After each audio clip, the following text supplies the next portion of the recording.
Hello everyone, this class will be the last class for combinational circuits. इसके बाद हम sequential circuits पे जाएंगे। इसमें हम लोग सीखेंगे कैरी लुक अहेड एडर के बारे में। कैरी लुक अहेड एडर एक हाई स्पीड एडर है। ये इसकी एडवांटेज है किसके ऊपर? पैरेलल एडर्स के ऊपर। पैरेलल एडर्स में जो डिले था वो ज़्यादा था ना, लीनियरली बढ़ता जा रहा था, लेकिन इसमें ऐसा नहीं होगा, वो स्लो थे। ये हाई स्पीड एडर्स हैं। हम लोग बेसिक देख लेते हैं। जिसने कैरी लुक अहेड एडर बनाया, इसने ये दो टर्म्स बनाए, कैरी जनरेट और कैरी प्रोपगेट। कैरी जनरेट को उसने जीआई से रखा और कैरी प्रोपगेट को उसने पीआई से रखा। ये क्या है? हमारा फुल एडर है। हम लोग से पिछली बार गलती हो गई थी ना, फुल एडर में क्या क्या यूज़ होता है? दो हाफ एडर्स और एक और गेट। ठीक है, ये मैंने दोबारा इसलिए बना दिया। एक और गेट दिख रहा है आपको? क्या होता है? दो हाफ एडर और एक और गेट।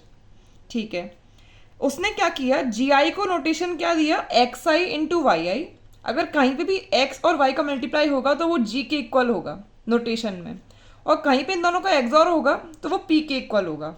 ये दोनों जो हैं कैरी ब्लॉक में दिए जाएंगे, कैरी जनरेटर ब्लॉक में ये दोनों इनपुट्स होंगे, और फिर वो कैरी निकाल के देगा। C1 C2 C3 C4 जो भी होंगे वो हम आगे देखेंगे।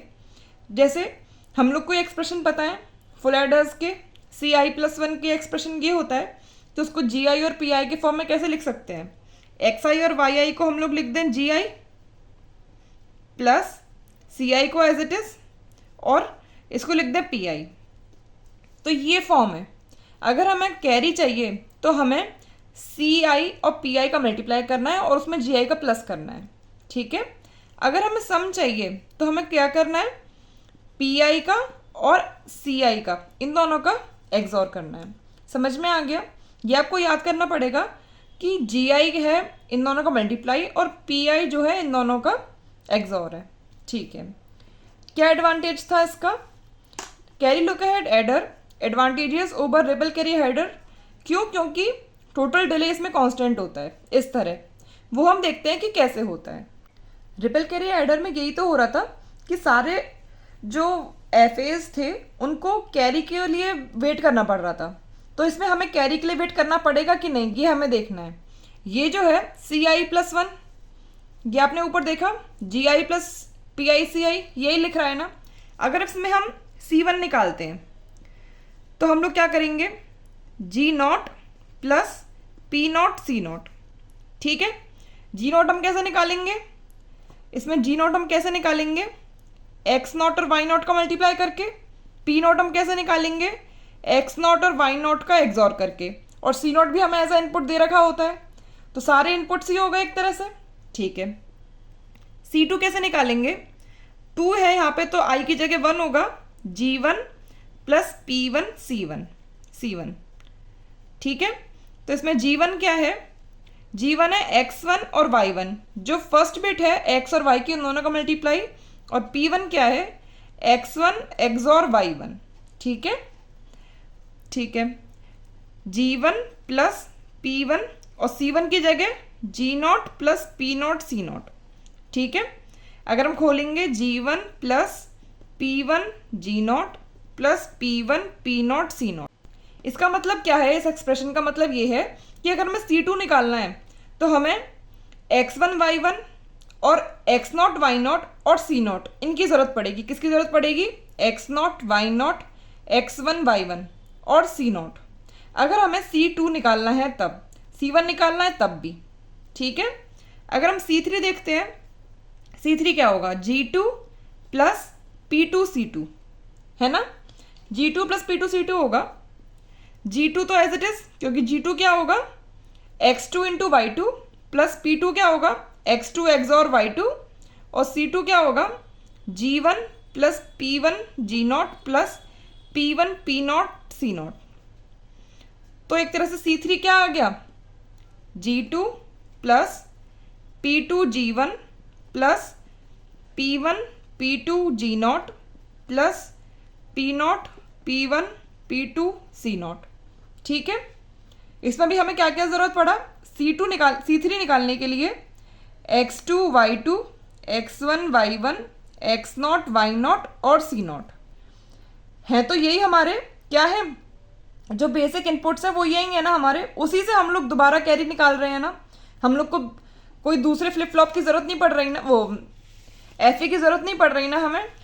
ठीक है, हम लोग देख लेते हैं। फुल एडर में एक्स नॉट, वाई नॉट और सी नॉट दिया, एस नॉट निकल गया। लेकिन पैरेलल एडर में क्या था, C1 इस तरह यहाँ से आ रहा था, लेकिन अब हम C1 यहाँ से नहीं लेंगे, हम लोग एक दूसरा एक बनाएंगे कुछ इस तरह से। क्या है, ये तो C नॉट है, ये C1 है। C1 का एक्सप्रेशन क्या था हमारा, C1 का एक्सप्रेशन यहाँ पे लिख लेती हूँ मैं, x not y not plus x not x और वाई नॉट और सी नॉट। ठीक है, ये एक्सप्रेशन है। तो ये हम कैसे बनाएंगे, प्लस करना है किसका, इसका एक्स नॉट वाई नॉट का, और किसका प्लस करना है,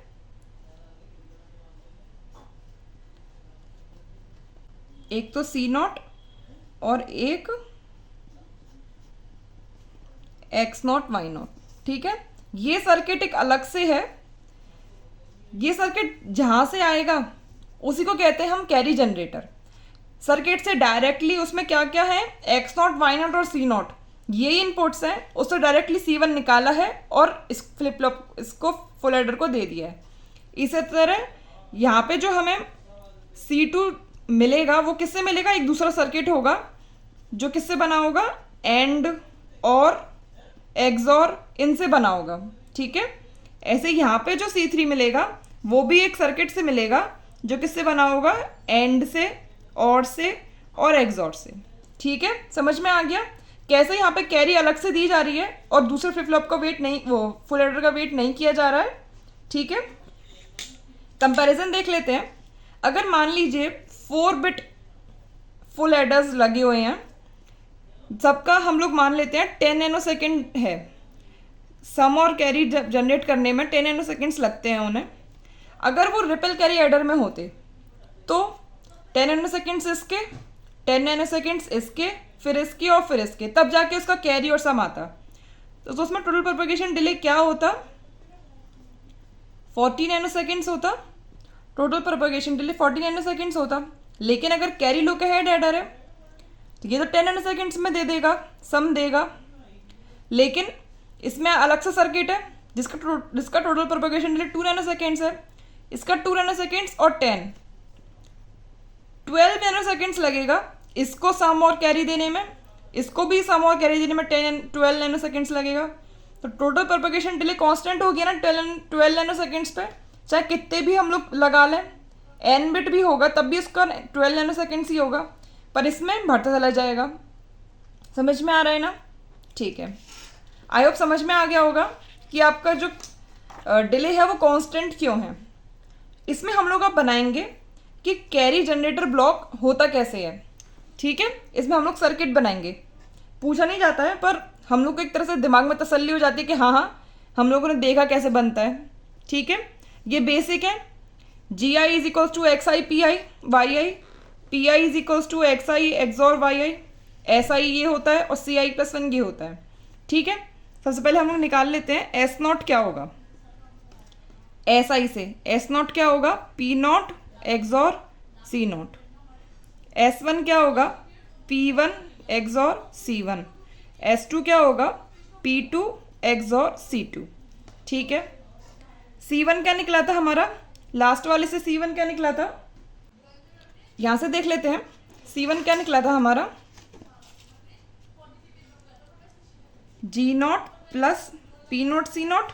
ठीक है, C2 क्या निकला था हमारा, ये क्या G1 plus P1 G not plus P1 P not C not. C3 क्या निकला था हमारा, G2 plus P2 G1 plus P1 P2 G not plus P not P1 P2 C not. ठीक है, ये है, कॉपी कर लिया है। ठीक है, अब हमें ये चीज़ यहाँ पे बनानी है कि कैरी जनरेटर ब्लॉक होता क्या है। कैरी जनरेटर ब्लॉक में इनपुट्स क्या होते हैं, जो जिसने बनाया था उसने G और P इस वजह से तो बनाया था क्योंकि G और P के फॉर्म में ही कैरी जनरेटर ब्लॉक में इनपुट्स दिए जाएंगे। G नॉट क्या होगा, इन दोनों का मल्टीप्लाई, P नॉट क्या होगा, इन दोनों का एक्सॉर। ऐसे G1 इन दोनों को मल्टीप्लाई, इन दोनों का एक्सॉर, G2 इन दोनों को मल्टीप्लाई, इन दोनों का एक्सॉर। सारे इनपुट्स एक साथ दिए जाएंगे तो G0 P0 G1 P1 G2 P2 सब एक साथ आ जाएंगे। जितना भी डिले होगा सबका पैरेलली काम कर रहे हैं, सारे इनपुट्स हमारे पास एक साथ आ गए। ठीक है, कैरी जनरेटर ब्लॉक के आउटपुट्स क्या होते हैं? C1 C0 तो एज ए इनपुट है, C1 C2 C3। अब हमें ये देखना है कि C1 C2 C3 कैसे बना। C1 कैसे बना है? एस G0 और P0 C0 का मल्टीप्लाई। एक तो G0 लेंगे, P0 और C0 का हम लोग करेंगे मल्टीप्लाई, और G0 में हम लोग कर देंगे प्लस। ये हमारा क्या आ गया? C1 आ गया। ठीक है, हमारा आउटपुट निकल गया C1। ठीक है, S0 निकाल देते हैं। S0 क्या होता है? P0 और C0 का एक्सॉर। P0 कहाँ है? ये गया, P0 का और C0 इन दोनों का ही एक्सॉर। इसका और इसका एक्सॉर करेंगे तो वो S0 आ गया। ठीक है, ये जो है ये हमें बाहर बनाना है, S0 हमें बाहर बनाना है, इसके अंदर नहीं बनाना है। ठीक है, जैसे ये S1 बनाएंगे, C1 और P1, P1 और C1 इन दोनों का एक्सॉर करेंगे, S1 बनेगा। S1 यहाँ बन गया, S0 बन गया। अब हम देखते हैं, C1 हो गया, C2 हम लोग को, जैसे हम लोग को यहाँ पे चाहिए C2। ठीक है, C2 क्या कैसे आएगा? G1, एक तो G1 और P1 में G0 का इंटू, और एक हमें चाहिए, एक और इंटू किसका चाहिए हमें? P1 का, P0 का और C0 का, इन तीनों को इंटू और इस पूरे का प्लस। ये करा है वो C2 आ गया। ठीक है, C2 बाहर आ गया कैरी जनरेटर ब्लॉक से। C2 में हम लोग P2 का एक्सॉर करेंगे तो हमें S2 मिल जाएगा। ठीक है, ऐसे ही C3 कैसे बनेगा? अगर हमें C3 बनाना है, C3 बाहर कैसे आएगा? एक तो G2 चाहिए एज इट इज, एक P2 में G1 का मल्टीप्लाई चाहिए, P2 में G1 का मल्टीप्लाई चाहिए, एक हमें चाहिए P1 का, P2 का और G0 का मल्टीप्लाई चाहिए, और एक हमें चाहिए P0 का, P1 का, P2 का और C0 का, इन तीनों का मल्टीप्लाई चाहिए। इन चारों को और गेट से निकालेंगे, वो हमारा C3 आ जाएगा। ठीक है, ये C3 आ गया। C3 में हम लोग P3 का एक्सॉर कर देंगे, वो S3 आ जाएगा। तो कैरी जनरेटर ब्लॉक आपको समझ में आ गया कैसे ये बेसिक इनपुट से दोबारा कैरी बना के दे रहा है ना? ठीक है, क्वेश्चन क्या पूछा जाता है इसमें? क्वेश्चन ये पूछा जाएगा कि इनमें कितने नंबर ऑफ एंड गेट्स और ऑर गेट्स यूज हुए हैं। इसमें कितने नंबर ऑफ एंड गेट्स और ऑर गेट्स? C0 बनाने में एक भी एंड और यूज नहीं हुआ क्योंकि वो तो एज ए इनपुट ही था हमारे पास। C0 बनाने में C1 के लिए हमें एक एंड गेट की जरूरत पड़ी, ये रहा एक एंड गेट, ये तो एक्सॉर है, ये तो बाहर आता, और एक और गेट की जरूरत पड़ी। ठीक है, एक एंड गेट और एक और गेट की जरूरत पड़ी। C2 ये गया, C2 बनाने में एक और गेट की जरूरत पड़ी और एंड गेट 2 यूज हुए। ठीक है, C3 बनाने में एक और गेट यूज हुआ और एंड गेट कितने यूज हुए? 1 2 3, 3 एंड गेट यूज हुए, है ना? तो ये चीज हमें यहाँ लिखनी है।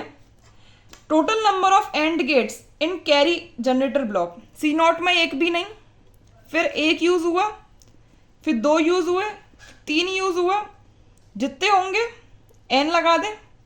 हमें क्या पता कितने बिट का करना है हमें? ये देखो, एक भी यूज नहीं हुआ इसमें, इसमें 1 यूज हुआ था, इसमें 2 यूज हुए, फिर इसमें 3 यूज हुए, तो इसी तरह प्लस होता जाएगा। 1 n तक प्लस करते हैं तो इसका आंसर क्या आता है? n+1/2। ठीक है, और गेट्स कितने यूज हुए हैं हमारे पास? C0 में हमारा एक भी यूज नहीं हुआ, देखिए C0 ये गया, एक भी यूज नहीं हुआ, फिर 1 यूज हुआ C1 में, 1 यूज हुआ है C2 में और 1 यूज हुआ है C3 में, तो सब में 1 यूज हुआ है। ठीक है, कब तक? n तक। अगर n बिट है तो इसका आंसर क्या आता है? एन आता है ना, जितनी बार भी हम लोग करेंगे एन आएगा। ये फॉर्मूलाज आप याद कर लेना। अगर हम लोग 4 बिट के लिए करते हैं, नंबर ऑफ एंड गेट्स कितने यूज होंगे, 0 +1 +2 +3 +4 है ना, C4 तक होगा। तो या तो ऐसे कर लो या फिर 4 और 4 + 1/2 ऐसे कर लो, 10 हो गया। ठीक है, इसमें देखते हैं नंबर ऑफ और गेट्स कितने यूज होंगे, 0 +1 +1 +1 +1 कितने हो गए, 4। या फिर सीधे एन ही लिख लो, एन क्या है 4, तो नंबर ऑफ और गेट्स भी 4। ठीक है, टॉपिक खत्म हो गया ये वाला। अब हम लोग कुछ क्वेश्चंस करेंगे दोनों पे, पैरेलल एडर पे और रिपल कैरी एडर पे और कैरी लोकहेड एडर पे। ठीक है, ये वाला क्वेश्चन सेम है, आपने अभी किया था। अब 1 bit full adder takes 20 nanoseconds to generate carry. Carry generate करने में 20 नैनो सेकेंड्स लगे। ठीक है, और 40 nanoseconds for sum bit generate करने में उसे 40 नैनो सेकेंड्स लगे। What is the maximum rate of addition per second 4 bit के लिए। 4 बिट के लिए क्या फॉर्मूला था, टीपीडी का फॉर्मूला क्या था, n into time of carry plus difference of time of sum and time of carry, यही था ना। ठीक है, नंबर ऑफ बिट्स क्या है 4, कैरी का टाइम क्या है 20, प्लस इन दोनों का डिफरेंस क्या है 40 - 20। ठीक है, 4 × 2 80 प्लस 40 में से 20 गए 20, क्या हो गए 100 नैनो सेकेंड्स। हमें क्या चाहिए, रेट ऑफ एडिशन चाहिए। अगर हमें रेट ऑफ एडिशन निकालना है तो अब फॉर्मूला क्या है, 1/TPD है। ठीक है, 1/100 नैनो सेकेंड्स। नैनो सेकेंड्स क्या होता है, 10 की पावर -9 होता है। 9 ऊपर जाएगा तो क्या आएगा, 10 की पावर 2 है नीचे, 10 की पावर 7 पर सेकेंड्स। कितने एडिशंस हो रहे हैं पर सेकेंड में, 10 की पावर 7 एडिशंस हो रहे हैं। ठीक है, समझ में आ गया होगा, फॉर्मूले से इजी हो गया ना। दूसरा देखते हैं, ये क्वेश्चन है, पूछा है which of the following statement is not correct. A full adder can be constructed using 2 half aiders and अ और गेट। एक फुल एडर के लिए हमें 2 हाफ एडर्स चाहिए और एक और गेट चाहिए। ये हम लोगों ने सीख लिया है और बात भी सही लिखी है, करेक्ट है। ठीक है, 2 4-bit parallel adders can be cascaded to construct 8-bit parallel adder. अगर 4-bit पैरेलल एडर्स एक साथ काम करेंगे दो, तो ये 8-bit नहीं हो जाएगा एडिशन में। हाँ, ये बात ठीक है, हम 2 फुल एडर्स लगाते हैं तो 2-bit पैरेलल एडर बनता है ना, वही बात है। रिपल कैरी एडर मतलब parallel adders has addition time independent of number of bits. Independent थोड़ी है, 1/TPD होता है ना, और TPD जो होता है उसमें n होता है ना, n × T ऑफ कैरी। तो ये नंबर ऑफ बिट्स से इंडिपेंडेंट है, नहीं है। ठीक है, तो इंडिपेंडेंट लिख रहा है तो ये गलत है, अगर डिपेंड्स लिखा होता तो ये सही होता। Carry lookahead adder is use to speed up the parallel addition. हाँ, क्योंकि पैरेलल एडिशन में हम लोगों ने देखा था ग्राफ कैसे बनता था, ऐसे, और कैरी लोकहेड में ग्राफ कैसे बनता था, ऐसे। तो इसमें टीपीडी क्या था, ज़्यादा था, इसमें टीपीडी क्या है, कांस्टेंट है। तो ये स्पीडी है ना, ये वाला एडर स्पीडी है, तो ये आंसर ठीक है। आगे देखते हैं, दूसरा क्वेश्चन है लुक अहेड कैरी एडर पे। ए look ahead carry adder is a fast adder. Fast adder है, हाँ फास्ट एडर है, ठीक है। अब पैरेलल कैरी एडर, रीजन इसमें क्या है, क्वेश्चन में एक असर्शन है, 2 रीजंस हैं। तो जो क्वेश्चन है वो लुक अहेड कैरी एडर पर है, तो रीजन भी लुक अहेड कैरी एडर पर ही होगा, ठीक है। तो पैरेलल कैरी एडर को हम लोग क्या मानेंगे, यहाँ पे लुक अहेड कैरी एडर के बारे में बात हो रही है। Generate some digits directly from input digits. क्या वो some digits directly from input digits generate करती हैं, हाँ, ठीक है। और ये करेक्ट एक्सप्लेनेशन है कि वो फास्ट एडर है, हाँ। A carry look ahead adder generates carry and sum digits directly, हाँ। तो मतलब दोनों में ही अगर खाली R1 आ जाए या खाली R2 आ जाए, दोनों में ही both A and R are true and R is the correct explanation of A। ठीक है, ये वीडियो को यहीं पे स्टॉप करते हैं। हम लोगों ने 2-3 क्वेश्चन करे, ज़्यादा क्वेश्चन इससे पूछे नहीं जाते। एक तो वही पहला लेडर पे जो क्वेश्चन पूछे थे TPD वाले वो, और बाकी असर्शन वाले। ठीक है, आई होप आपको ये चैप्टर अच्छा लगा होगा। नेक्स्ट हम लोग चालू करेंगे सिक्वेंशियल सर्किट्स के बारे में। जो थोड़े से टॉपिक्स, थोड़ा सा क्या 1 या 2 बेसिक टॉपिक रह गया है, वो हम लोग जब नंबर सिस्टम पढ़ेंगे ना उसके बाद देखेंगे। ठीक है, उसमें ALU बताया गया है, तो उसमें कॉम्प्लीमेंट यूज़ होता है, और कॉम्प्लीमेंट हम लोग पढ़ेंगे नंबर सिस्टम में, इस वजह से हम लोग उसको छोड़ दिया है। ठीक है, थैंक यू।